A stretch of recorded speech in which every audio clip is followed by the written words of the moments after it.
நாம் கேட்கக்கூடிய துவா அல்லது நமக்காக வேண்டி யாரோ ஒருவர் கேட்கக்கூடிய துவா நம்முடைய வாழ்க்கையின் மிகப்பெரிய திருப்புமுனைக்கு காரணமாக ஆகிவிடும். எனவே தான் நண்பர்களே, துவாவை நாம் சாதாரணமாக எடை போட்டு விடக்கூடாது. நாம் கேட்கக்கூடிய துவாவாகட்டும் அல்லது நமக்காக வேண்டி யாரோ ஒருவர் கேட்கக்கூடிய துவாவாகட்டும், நல்ல துவாக்களை பெறுவதற்கு நாம் முயற்சிக்க வேண்டும். நல்ல துவாக்களை அதிகமாக அல்லாஹ்விடத்திலே கேட்க வேண்டும். ரசூலுல்லாஹ் சொன்னார்கள், பாருங்கள், உங்களுக்கு நான் ஒரு விஷயம் சொல்லுகிறேன், நீங்கள் உங்களால் எடுத்து நடக்க முடியுமா என்று பாருங்கள். மா யுன்ஜீக்கும் மின் அதுவிக்கும் வயதருலக்கும் அர்ஸாக்கும். உங்கள் எதிரிகளை நீங்கள் வெல்லுவதற்கு அதுதான் மிகப்பெரிய ஆயுதம். உங்களுக்கான ரிஸ்கை இழுத்து கொண்டு வருவதற்கு அதுதான் பெரிய ஆயுதம். நீங்கள் உழைக்கிறீங்க, கஷ்டப்படுறீங்க, பல்வேறு விதமான முயற்சிகளை போடுகிறீர்கள், எல்லாம் சரிதான். உங்களுக்கான ரிஸ்கை இழுத்து கொண்டு வருவது நான் சொல்லக்கூடிய விஷயம். அதே போன்று நீங்கள் யாரை எதிரி என்று நினைக்கிறீர்களோ அவர்களை வெல்வதற்கு நான் சொல்லக்கூடிய இந்த ஆயுதத்தை விட பெரிய சக்தி ஒன்றும் கிடையாது அப்படின்னு சொல்லிட்டு ரசூலுல்லாஹ் சொன்னாங்க, ததுஊனல்லாஹ ஃபீ லைலத்திக்கும் வ நஹாரிக்கும். உங்கள் இரவு பகல் பாராமல் உங்கள் ரப்பிடத்திலே கையேந்துங்கள். இதுதான் உங்கள் ரிஸ்கை உங்களுக்கு கொண்டு வந்து சேர்க்கும். உங்கள் எதிரி யாரோ அவனுடைய உள்ளத்திலே அச்சத்தை உங்களை பற்றி ஏற்படுத்தும். எது? நீங்க கேட்கக்கூடிய துஆ தான், நீங்க கேட்கக்கூடிய அந்த பிரார்த்தனை தான். ஃபஇன்ன துஆ சிலாஹுல் மூமின். ஒரு மூமினுடைய பேர் ஆயுதம் எது என்றால் பிரார்த்தனை தான், துஆ தான் என்று பெருமானார் ஸல்லல்லாஹு அலைஹி வஸல்லம் கற்றுத்தந்தாங்க. எனவே அன்பர்களே, பல நேரங்களிலே துஆக்கள் நம் முன்னோர்களுக்கு மிகப்பெரிய திருப்புமுனையாக இருந்திருக்கிறது. நமக்கெல்லாம் தெரியும், முகமது நபியை எதிர்த்த மக்காவின் தலைவர்களிலே முதன்மையானவர், முக்கியமானவர் யார் என்றால் உமர். உமர் எதிர்த்தார். எந்த அளவிற்கு எதிர்த்தார் என்றால் அவருடைய வரலாறு வருகிறது, கத்தியை தூக்கி கொண்டு முகம்மதின் தலையை வெட்டப் போறேன் என்று போனார். ஒன்று இந்த ஊரில் நான் இருக்க வேண்டும், இல்லது முகம்மது இருக்க வேண்டும். என்ன ஏடகணமாக பேசிட்டு இருக்காராமா, முன்னோர்களுடைய அந்த வழியை எல்லாம் தூற்றி பேசுகிறாராமா, அவரை நான் வெட்டப் போகிறேன் என்ற ஆவேசத்தோடு போனார். அந்த ஆவேசத்தோடு போன உமர் ஒரு செகண்ட்ல அவருடைய உள்ளம் மாறிச்சு. அவங்க தங்கச்சி வீட்டுக்கு வந்தாங்க, வந்து பார்த்தார்கள், குரானை பார்த்தார்கள், அங்கே ஓதப்பட்ட விஷயம் உள்ளத்தை மாற்றிச்சு. ரசூலுல்லாஹ் போய் சந்திச்சாங்க, இஸ்லாத்தை ஏற்றுக்கிட்டாங்க. அதற்கு பின்னால் இஸ்லாத்தினுடைய வளர்ச்சியிலே பெரும் பங்காற்றியவர் உமர் ரலியல்லாஹு அன்ஹு. இஸ்லாத்தை மக்காவிலே பகிரங்கப்படுத்தியதிலே முதன்மையானவர் சையதுனா உமர் ரலியல்லாஹு அன்ஹு. சரி, நான் கேட்குறேன், உமர் ரலியல்லாஹு அன்ஹுடைய இந்த மனமாற்றத்துக்கு என்ன காரணம்? அவருடைய வாழ்க்கையோட இந்த திருப்பு முனைக்கு என்ன காரணம்? ரசூலுல்லாஹ்வுடைய துஆ தான் காரணம். நபி ஸல்லல்லாஹு அலைஹி வஸல்லம் இப்படி துஆ செய்தார்கள், அல்லாஹும்ம அய்யிதுல் இஸ்லாம் பி அஹப்பி ஹாதைனிர் ரஜுலைனி இலைக்க. யா அல்லாஹ், நான் 2 பேரை இப்படி சுட்டி காட்ட போகிறேன். இந்த 2 பேரில் உனக்கு யாரை பிடிக்குமோ அவரை கொண்டு இந்த சத்திய இஸ்லாத்தை நீ பலப்படுத்துவாயாகன்னு சொன்னாங்க ஸல்லல்லாஹு அலைஹி வஸல்லம். 2 பேர் ரசூலுல்லாஹ் சுட்டி காட்டினாங்க. யாரு? ஒன்னு உமர், இன்னொரு அபுல் ஹிகம், அதாவது அபு லஹப். இந்த 2 பேர்ல உனக்கு யாரை பிடிக்குமோ அவரை கொண்டு இந்த சத்திய இஸ்லாத்தை நீ பலப்படுத்துவாயாக என்று துவா செய்தார்கள். நேத்து துவா செய்தார்கள், இன்னைக்கு உமர் இஸ்லாத்தை ஏற்றுக்கிட்டார். நேத்து துவா செய்தார்கள், இவர் இஸ்லாத்தை ஏற்றுக்கணுன்ற மனம் வரும் பொழுது அவர்களுடைய தங்கையின் வீட்டிலே உட்கார்ந்து குரானை சொல்லிக் கொடுத்த ஒரு சஹாபி சொன்னார்கள், உங்களை பத்தி நேத்தான் ரசூலுல்லாஹ் துவா செஞ்சாங்க, அல்லாஹ் எப்படி கபூல் செஞ்சா பாருங்க. அப்படி அல்லாஹ் எப்படி உங்களுடைய வாழ்க்கையிலே அதை உண்மையாக்கி விட்டான் பாருங்கள் என்று சொன்னார்கள் அந்த சஹாபி தோழர். எனவே உமர் ரலியல்லாஹு அன்ஹுடைய வாழ்க்கையின் திருப்புமுனை நாயகத்தின் துவா. இஸ்லாம் கடுமையாக எதிர்க்கப்பட்டது மக்காவின் மண்ணிலே, மதினாவுக்கு போன பிறகும் எதிர்க்கப்பட்டது. பல்வேறு இளைஞர்களை இஸ்லாம் சந்தித்தது. உச்சகட்டமான இளைஞரில் ஒன்றுதான் நாளைக்கு நம்ம சந்திக்க இருக்கிற பத்ர் யுத்தம். நாளைய தினம் அந்த பத்ர் யுத்தத்திலே சஹாபாக்கள் வெறும் 313 சஹாபாக்கள், எதிரணியிலே ஆயிரக்கணக்கான நபர்கள், எல்லா ஆயுதமும் அங்கே அந்த பகுதியில் இருக்குது. இங்கே எல்லாவற்றிலும் குறைவு. ரசூலுல்லாஹி ஸல்லல்லாஹு அலைஹி வஸல்லம் அன்னவர்கள் யுத்தம் நடந்து கொண்டிருக்கிற சமயத்திலே கூடாரத்திலே நெத்தியை பூமியில் வைத்துக்கொண்டு அல்லாஹ்விடத்திலே சஜிதாவிலே துவா செய்து கொண்டிருந்தார்கள். அலி ரலியல்லாஹு சொல்றாங்க, நான் ரசூலுல்லாஹ்க்கு ஏதோ ஆயிருமோன்னு பயந்து போய் உள்ள பார்த்தேன். விசல்லாசா யா ஹய்யு யா கய்யூம், யா ஹய்யு யா கய்யூம் என்ற துவாவை சத்தமாக சொல்லி அல்லாஹ்விடத்திலே கேட்டுக்கொண்டிருந்தார்கள். 3 தடவை நான் பார்த்தேன். 3 தடவையும் தலையை அவர்கள் உயர்த்தவே இல்லை, அல்லாஹ்விடத்திலே துவா செய்து கொண்டே இருந்தார்கள். சையதுனா அபூபக்கர் ரலியல்லாஹு அன்ஹு ரசூலுல்லாஹ் சொன்னாங்க, வல்லாஹு ல யன்சுரன்னக்கல்லாஹ் வல யுபகி வல யுபய்யிதன்னக்கல்லாஹ் அல் வஜ்ஹக. யா ரசூலல்லாஹ், நீங்கள் கேட்கக்கூடிய இந்த துவாவை அல்லாஹ் நிச்சயம் ஏற்றுக்கொள்வான், உங்களுக்கு உதவி செய்வான், உங்கள் முகத்தை வெளிச்சமாக்குவான், உங்கள் முகத்திற்கு சந்தோஷத்தை கொண்டு வந்து தருவான். இந்த போர் நமக்கு சாதகமாகத்தான் முடியும் நபியே, உங்கள் துவா நிச்சயம் பொய்ப்பித்து போவாது, அது மறுக்கப்படாத நபியே என்று ஹஜ்ரத் அபூபக்கர் ரலியல்லாஹு அன்ஹு ஆறுதல் சொன்னதாக ஹதீஸில் வந்திருக்கிறது. பத்ர் யுத்தம் குறைந்த எண்ணிக்கையை கொண்டு, குறைந்த ஆண்பலங்களை கொண்டு, குறைந்த ஆயுதங்களை கொண்டிருந்த முஸ்லிம்கள் வெற்றி பெற்றார்கள் என்றால் அல்லாஹுவின் நாட்டம் என்பதோடு சேர்த்து முக்கியமாக நாயகத்தினுடைய ஒப்பற்ற துவா, அந்த துவா, நாயகத்தினுடைய அந்த அழுகை, அவர்களுடைய கண்ணீர், அதுவெல்லாம் பத்ர் யுத்தத்திற்கு ஒரு வெற்றியை வாங்கி தந்ததற்கு முக்கியமான காரணம். எனவே அன்பு பெருமக்களே, வாழ்க்கையினுடைய டர்னிங் பாயிண்ட், திருப்பு முனையாக நமக்கு அமைவதிலே துவா என்பது மிக முக்கியமாக பங்காற்றுகிறது. எனவேதான் ஹஜ்ரத் மூசா அலைஹிஸ்ஸலாம் கேட்ட துவாவை இன்றைக்கு நாம் ஓதின வசனங்களிலே அல்லாஹ் ஒரு இடத்திலே சொல்கிறான். மூசா அலைஹிஸ்ஸலாம் இருந்தது எகிப்திலே. அந்த எகிப்திலிருந்து மதியன் என்ற நகரத்திற்கு அவர்கள் வந்தார்கள். ஏன் வந்தார்கள்? பின்னால் ஒரு காரணம். என்ன காரணம்? சண்டை போட்டுக் கொண்டிருந்த 2 பேருக்கு இடையிலே சமாதானம் செய்ய போனார்கள். சமாதானம் செய்ய போகும் பொழுது ஒருத்தர் லைட்டாக ஒரு தட்டு தட்டினாங்க. அடியை தாக்கு பிடிக்காம அவன் இறந்து போயிட்டான்.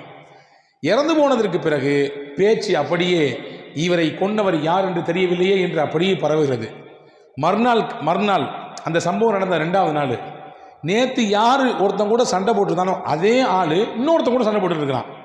மூசா அலைஹிஸ்ஸலாம் புரிஞ்சுட்டாங்க, நம்ம போய் தடுத்து இந்த காரியத்தை சரி செய்யலாம்னு நினைச்சோம், ஒருத்தர் அடித்தோம், அவன் செத்து போயிட்டான், அல்லாஹ் நம்ம தௌபா செஞ்சுக்கிட்டோம். இவன் மறுபடியும் சண்டை போடுறான்னா இவன் தான் பிரச்சனை, இவன் தான் ஒவ்வொருத்தண்டையாக போய் வம்பிழுக்கிறது. ஏப்பாங்க வா என்று கூப்பிட்டு பேசக்கூடிய சமயத்தில் அவன் சொன்னான், நேற்று ஒருத்தனை அடித்து கொன்னியே, அதே மாதிரி என்னையும் நீ கொன்ன போறியா அப்படின்னு கேட்டான். இந்த வார்த்தை சத்தமாக சொன்னவுடன் சுற்றி இருந்த மக்கள் எல்லாம் திரும்பி பார்த்தார்கள். இப்போ நேற்று இறந்து போனதுக்கு காரணம், ஒருத்தன் இறந்து போனதுக்கு காரணம் இவர் தான் என்று எல்லாருடைய பார்வையும் மூசாவின் மீது படுகிறது. மூசா அலைஹிஸ்ஸலாமுக்கு இப்பொழுது அல்லாஹ்வினுடைய உத்தரவு, இந்த இடத்தை விட்டு கடந்து போகணும் அப்படின்னு சொல்லி எகிப்திலிருந்து கிளம்புகிறார்கள். மதியனுக்கு போக வேண்டும். எப்படி போவது? வழி என்ன சாதனம்? எதுவுமே இல்லை. அல்லாஹ்வின் மீது தவக்கல் வைத்து செல்கிறார்கள். போனார்கள். போய் மதியன் தேசத்திற்கு இறங்கினார்கள். யாருமே ஆள் அரவம் இல்லாத இடம். அந்த இடத்திலே சில மக்கள் தங்களுடைய ஆடு ஒட்டகங்களுக்கு தண்ணீர் கொடுத்துட்டு இருக்கிறாங்க. அதை நின்று வேடிக்கை பார்த்துட்டே இருக்கிறாங்க. ஓரத்தில் 2 பெண்கள் ஓரமாக நிற்கிறார்கள். அந்த பெண்கிட்ட போய் மூசா அலைஹிஸ்ஸலாம் கேட்டாங்க, நீங்கள் மட்டும் ஏன் இங்கே நிற்கிறீங்க? எல்லாரும் அங்கே போய் தண்ணி பிடிச்சிட்டு இருக்காங்களே. அந்த 2 பெண் பிள்ளைகளும் சொன்னார்கள், அந்த கூட்டம் போனதுக்கு பின்னாடி தான் நாங்கள் தண்ணி பிடிப்போம், ஆண்களோடு கலக்க மாட்டோம், நாங்கள் தனியாகத்தான் போய் பிடிப்போம். சரி, வேற எதுவுமே கிணறே இல்லையா? அங்கே தண்ணி பிடிக்கிறதுக்கு இருக்குது, ஒரு பாலடைந்த கிணறு. அந்த கிணத்தினுடைய மூடியை திறக்கிறதே ரொம்ப கஷ்டம். எங்கே இருக்கு காட்டுங்க. நேராக மூசா அலைஹிஸ்ஸலாம் போனாங்க. அந்த கிணற்றின் மூடியை அப்படியே தூக்கி எடுத்து தண்ணீரை பிடித்து அந்த பெண்கள் இருவருக்கும் ஊற்றி கொடுத்து அனுப்பிவிட்டார்கள். வரலாற்றில் எழுதுறாங்க தஃப்சீரில், அந்த மூடியை 10 பேர் சேர்ந்தால் தான் தூக்க முடியுமா. ஆனால் மூசா அலைஹிஸ்ஸலாம் ஒத்த ஆளாக தூக்குனாங்க. இந்த 2 பெண்களும் வீட்டுக்கு எப்பொழுதுமே தாமதமாக போகக்கூடியவர்கள். அன்னைக்கு ரொம்ப சீக்கிரமாக வந்துட்டாங்க. அவருடைய தகப்பனார், அவரும் ஒரு நபி, வயதானவர். அந்த நபிக்கு பெயர் ஷுஐப். அவங்க கேட்டாங்க, என்னம்மா எப்பொழுதுமே லேட்டாக வருவீங்க, இன்னைக்கு சீக்கிரமாக வந்துட்டீங்களே. கதையை சொன்னாங்க. ஒரு வாலிபர் பார்ப்பதற்கு நல்ல மனிதராக தெரிகிறார், நம்பிக்கையாளராக இருக்கிறார், ரொம்ப பலமிக்கவராக இருக்கிறார், அவர் செய்த உதவித்தான் இது என்று அந்த 2 பிள்ளைகளும் தன் தகப்பனிடத்திலே சொன்னார்கள். இது ஒரு புறம் போகட்டும். மூசா அலைஹிஸ்ஸலாம் இந்த நன்மையை செய்து முடித்துவிட்டு அல்லாஹ்விடத்திலே துவா செய்தார்கள். என்ன துவா செய்தார்கள்? அதுதான் இன்று அல்லாஹ் குர்ஆனிலே சொல்கிறான். அதுதான் இன்னைக்கான நமக்கான செய்தி. ரப்பி இன்னி லிமா அன்ஸல்த இலைய மின் கைரின் ஃபகீர். யா அல்லாஹ், என் மீது சுமத்தப்பட்ட இந்த குற்றத்தினாலே உன்னுடைய நாட்டத்தை நாடி நான் இதோ வந்துவிட்டேன். இப்பொழுது எனக்கு எதுவுமே இல்லை, தங்குவதற்கு இடம் இல்லை, உடுத்துவதற்கு இந்த ஆடையை தவிர்த்து வேறு எதுவும் இல்லை, உண்ணுவதற்கு இலை தலைகளை தவிர வேறு எதுவும் இல்லை. இப்பொழுது நீ எனக்கு எந்த நலவை கொடுத்தாலும் அதன் பக்கம் ரொம்ப தேவையானவன் நான். வைத்துக் கொள்ளுங்கள், ஊர் தெரியாது, பாஷை தெரியாது, எந்த ஒரு அறிமுகமும் இல்லாத ஒரு பகுதி, நாம் போய் தனியாக மாட்டிக்கொண்டோம். இப்பொழுது நம்முடைய மனநிலை எப்படி இருக்கும்? பாஷையும் தெரியாது, அறிமுகமான அவர்களும் இல்லை, எங்கே போய் இறங்கணும், எங்கே போய் சேரணும், இருந்த அட்ரஸ் ஃபுல்லாக தொலைஞ்சு போச்சு, எதுவும் இல்லாமல் இருக்கிறோம். இப்பொழுது நம்முடைய மனநிலை எப்படி இருக்கும்? இதோடு மூசா அலைஹிஸ்ஸலாமை கற்பனை பண்ணுங்கள். மூசா அலைஹிஸ்ஸலாம் அல்லாஹ்விடத்திலே கேட்டார்கள், யா அல்லாஹ், இப்போ எனக்கு என்ன கொடுத்தாலும் எனக்கு தேவை, எப்படியாவது எனக்கு வழிகாட்டு என்று கேட்டார்கள். இந்த துவாவின் பரக்கத் வரலாற்றில் எழுதுறாங்க, ஆசிரியர் பெருமக்கள் சொல்லித் தருவார்கள். வாழ்க்கையில் ஒரு மனிதன் எதையெல்லாம் தேடுவானோ எல்லாவற்றையும் அல்லாஹ் இந்த துவாவை கொண்டு அல்லாஹ் நிறைவேற்றி தருவான். மூசாவுக்கு மட்டுமல்ல, நமக்கும். வேலை இல்லாமல் திண்டாட்டத்தோடு நிறைய பிள்ளைகள் இன்றைக்கு இருக்கிறார்கள். உள்ளபடியே நம்பிக்கையோடு இந்த துவாவை அவர் ஓதி வருவாரையானால் நல்ல வேலை வாய்ப்பை அல்லாஹ் கொடுப்பான். திருமணம் முடியாமல், ஜோடிகள் அமையாமல், வரன்கள் அமையாமல், ஆண் பிள்ளைகளுக்கு பெண் பிள்ளைகள் அமையாமல் அல்லது பெண் பிள்ளைகளுக்கு ஆண் மகன்கள் அமையாமல் வருத்தப்பட்டு கொண்டிருக்கக்கூடிய அந்த தம்பதிகள் அல்லது அந்த பிள்ளைகளை பெற்றெடுத்த பெற்றோர்கள் இந்த துவாவை தொடர்ச்சியாக ஓதினால் அல்லாஹ் நல்ல வரன்களை ஏற்படுத்தி தருவான்.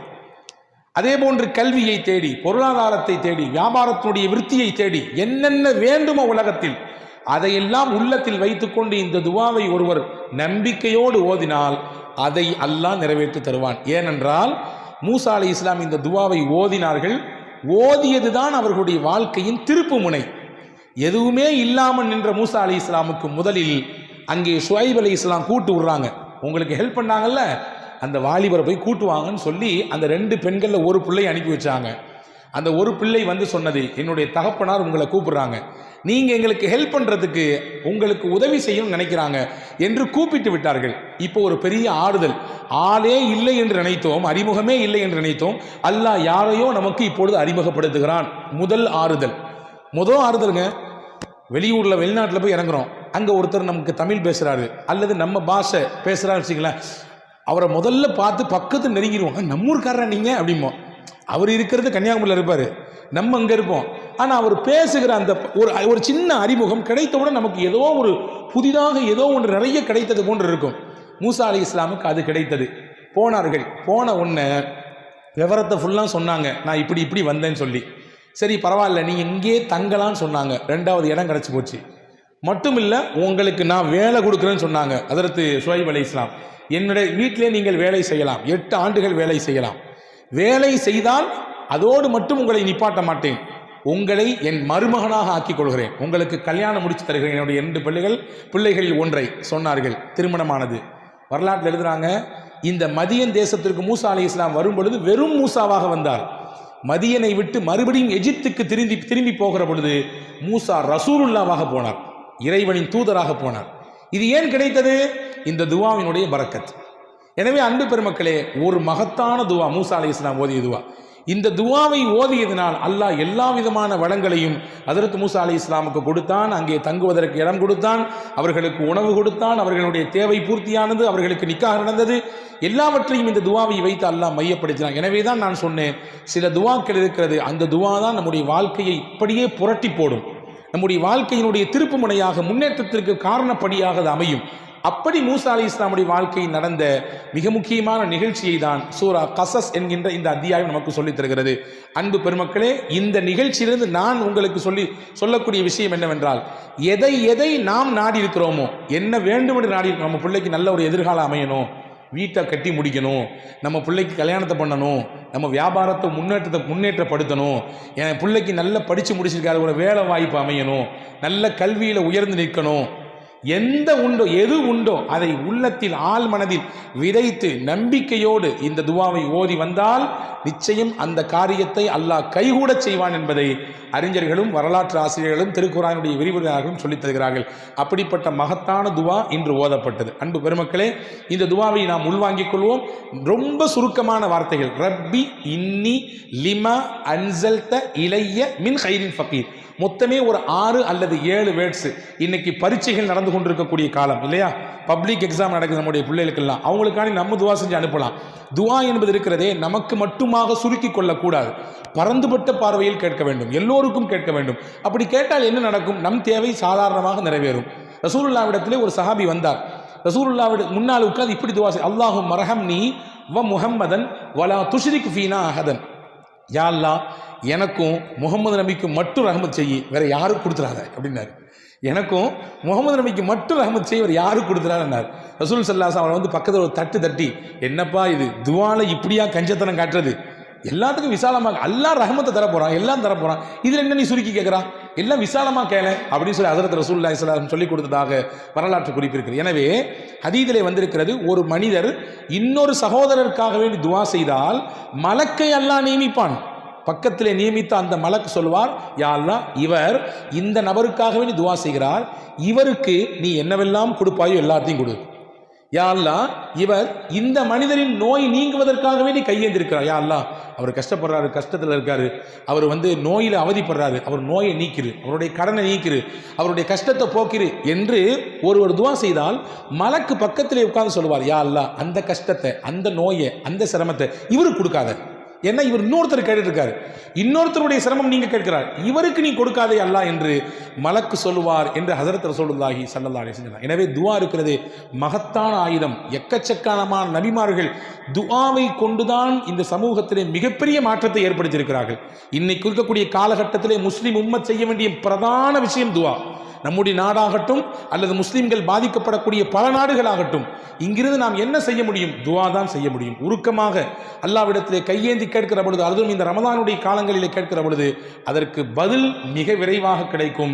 மூசா அலைஹிஸ்ஸலாமின் வரலாறும் அதை தான் நமக்கு சொல்லித் தருகிறது. வல்ல ரஹ்மான் அல்லாஹ் இதுபோன்று உண்டான நல்ல துஆக்களை உள்வாங்கிக் கொண்டு நம் வாழ்க்கையிலே எடுத்து நடக்கக்கூடிய நல்ல பாக்கியத்தை அல்லாஹ் உங்களுக்கும் எனக்கும் எல்லா மக்களுக்கும் அல்லாஹ் வழங்குவானாக.